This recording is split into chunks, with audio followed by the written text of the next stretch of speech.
সন্ধেবেলায় আজকে আমি দিদিভাই আর সঙ্গীতে একটু বেরিয়েছিলাম কাজে। বেরোনোর সময় হঠাৎ মনে পড়লো বাড়িতে একটা লোকনাথ বাবার ছবি আছে, আমরা কিনেছিলাম কয়েকদিন আগে। তো এই ফটোটা বাঁধাই করব ভেবে আর বাঁধাই করাই হচ্ছে না। তো যাই হোক চলে গেলাম ফটো ফ্রেমের দোকানে ফটোটা বাঁধাই করতে।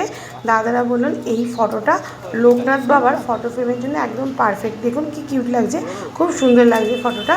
তো যাই হোক এবার ফটো ফ্রেমটা বাঁধাচ্ছে। এটা কিন্তু ফটো ফ্রেমেরই দোকান। আর এই দাদা এখানে একটা লক্ষ্মী গণেশের ফটো বাঁধাই করছে। ফ্রেমটাতে, বড় ফ্রেমটাতে খুব সুন্দর লক্ষ্মী গণেশের ফ্রেমটা, মানে এত সুন্দর ফটোটা বাঁধাই করেছে, খুব সুন্দর লাগছিল। তো যাই হোক আমাদের লোকনাথ বাবার ফটোটা এবার হয়ে গেছে, লাস্ট পিনগুলো লাগাচ্ছে। তো লাস্ট হয়ে যাওয়ার পরে দেখুন আমাদের লোকনাথ বাবার ফটোটা কেমন লাগছে।